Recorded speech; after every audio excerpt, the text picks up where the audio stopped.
JonnyPink. All right, this is the second pre-start to the start, before the start. One thing I thought I had recorded in there to start it off with, shooting the R7. I think I have a couple of shots with the R3, but comparing the R7 and the R50, your lens is everything. A crappy lens on an amazing body produces crappy results. A fantastic, phenomenal lens on a great or on an inexpensive camera body produces fantastic images. So keep that in mind. Now, let's start the video here. I'm going to continue with the R3 and the 200 to 800 just to go have some fun and get me out of the house. Let's go.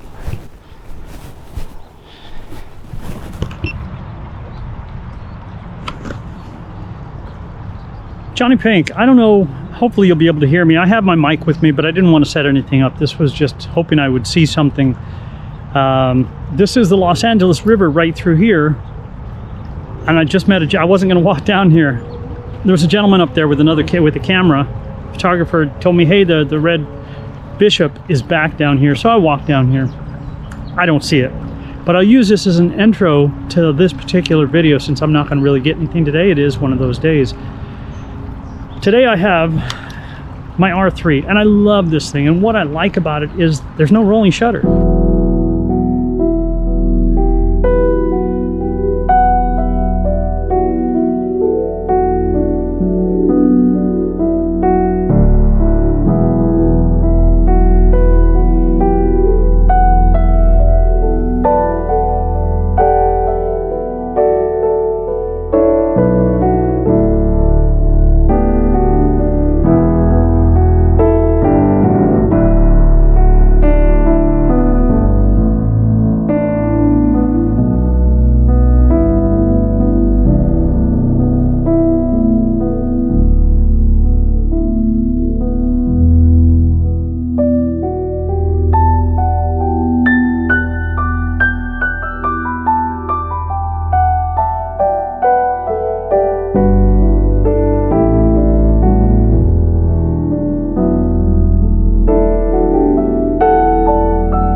Which is where the stack sensor comes in, same as the Z8 and the Z9. There's no rolling shutter, and I think Sony now tried to do that with the A9 IV. I might have to try and rent that too, and I didn't realize how much I had just gotten used to it with my R7, my R5, and now with the R50 that I've been shooting on too. So I'm going to open this by showing you these photos. They look really cool. The detail is there when it nails the eyes, but you can see how the wings are off to the side. That's called rolling shutter. So I'm going to start this before heading into what I had recorded yesterday. Check this out.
I'm just standing here and there's a lot of people going by. James is standing over there. I'm just watching the hummingbirds. This is Han Park. And today, again, I am shooting my Canon R7. I got to change this menu. I'm going to switch this over to cloudy. If you move too fast when the birds land right in front of you, it does frighten them, and I can't stand here with my camera up to my eye for that long.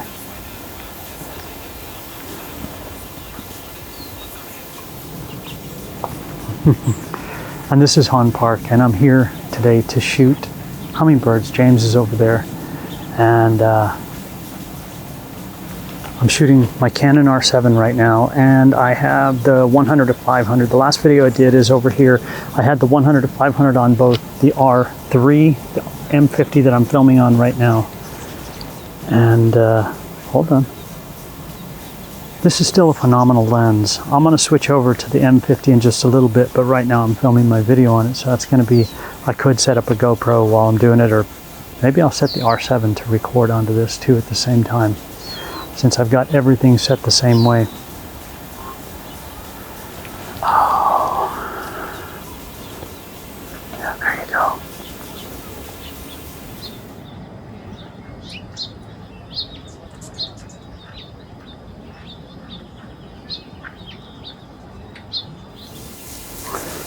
And this is really just a comparison between the two. The M50 has such, it's an amazing little camera.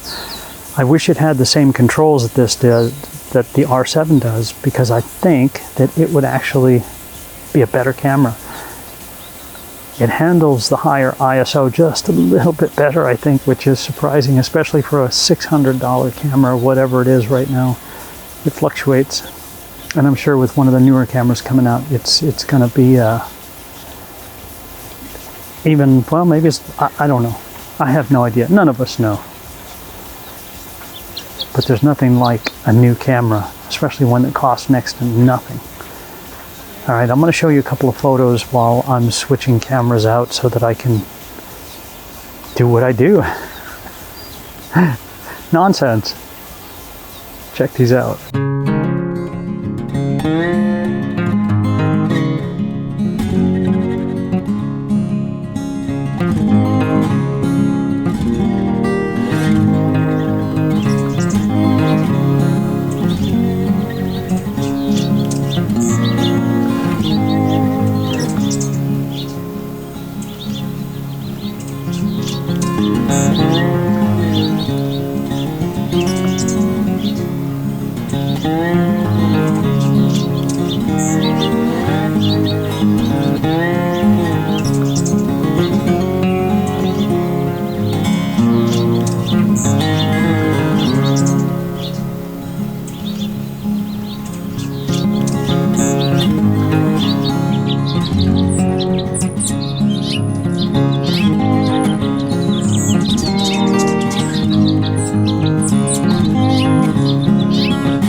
Okay, so now I'm recording on the R7. Yeah, it's tracking my eye and I can see everything working. I can see my histogram and same lens. Hopefully it's the same settings. I'm still set for video. I set my white balance to cloudy, and now I've got Canon's R50. I like this little camera. It's a lot of fun. And again, the 100 to 500 on here. Now I just have to wait, be patient and wait. Let's go back to manual mode and redo all my settings for this one.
is 640, and of course this doesn't have the beautiful buffer that that the R7 has that I'm filming on right now, and it doesn't have the buffer. None of these have the buffer that the R3 have. But that is a pro level camera, whereas this is just an entry level, fun little thing.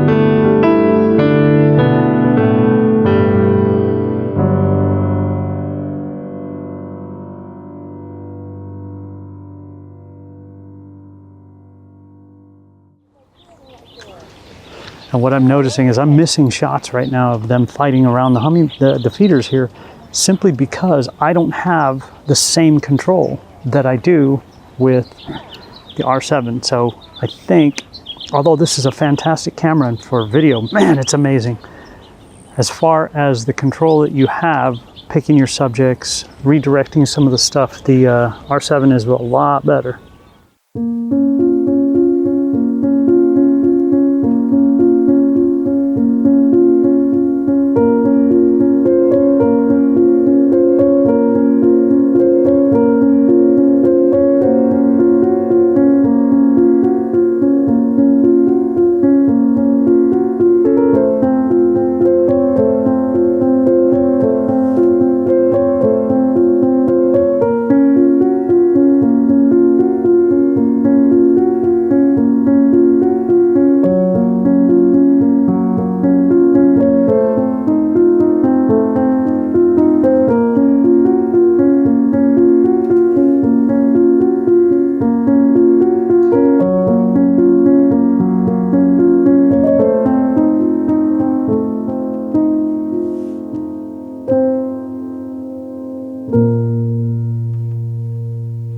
I'm kind of pushing the ISO on this one too. But again, what's weird is I think the M50 handles the higher ISO better than the R7. But the control I have with the R7 makes it a better camera as far as wildlife goes for me. It's a little bit frustrating, and because this is an entry-level camera, they have limited some of the control on this. Well, they have to do something to not really take a cripple hammer to it, but to make it less, or to make it more affordable. They have to do something to it, and that's what they've done. So again, you have a lot more control with the R7 if you're just getting into wildlife photography. You just want something simple. M50 is phenomenal. Excuse me, the M50 is the old one. The R50 is phenomenal, but the R7 allows you to have so much more control, especially when searching for subjects.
All right, just a little bit of shade because it is hot out here, and this is El Scorpion. 5 minutes outside the back of my house.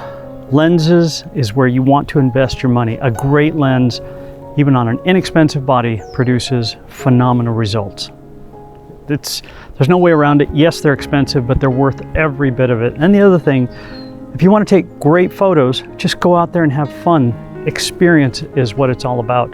And the fun, your passion comes through on everything. So now let me go back to past me to finish the video.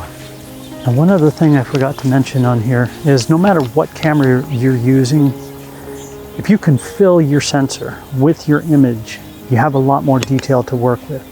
The advantage to having a larger sensor, like on the R7, 33 megapixels, it's a lot more dense. Same size sensor, but it's so much more dense. There's more information in there.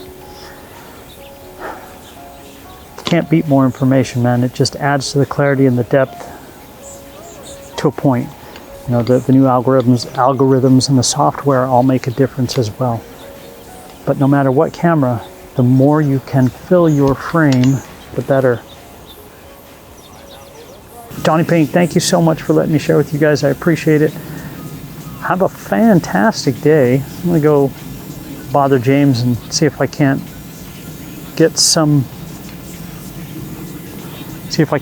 shots of the birds in the water. JonnyPink, again, thank you. Give it a thumbs up. Helps out the algorithm. And if you're not subscribed, please do. It's free. And of course, if you hated it, that's okay too. I just appreciate you letting me spend a little bit of time with you. Have a fantastic day, and I'll see ya.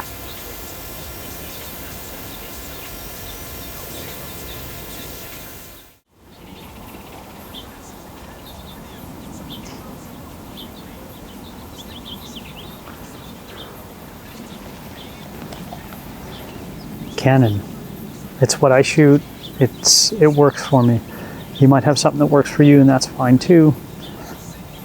The 100-500 is a phenomenal lens. Yeah, it's 2,600 bucks, but it's worth every bit of it. And this is the R7, and what I'm filming on right now is the R50. And if you're new to photography, if you get the best of the best of the best and you don't know how to use it, it doesn't really matter. Practice is the only thing, working with it. Learn how your light works, and all three work together. ISO, which is light gain, your aperture, which is how open or closed your shutter is, how that affects the bokeh, the background, and your shutter speed. It all works together. Modern cameras make it so easy.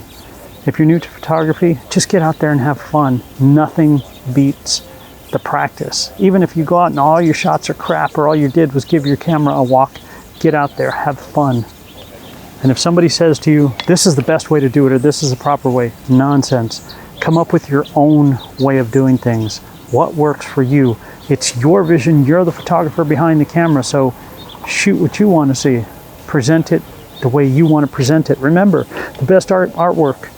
You walk over to somebody's house that has kids and they're young and there's drawings and stuff on the refrigerator. That is the most beautiful artwork in the world. And as a parent, I will tell you that you never forget that. That's beautiful. That's the best artwork in the world. So present your artwork, your vision, the way you see it.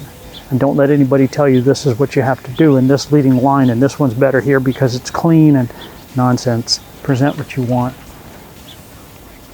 Just have fun.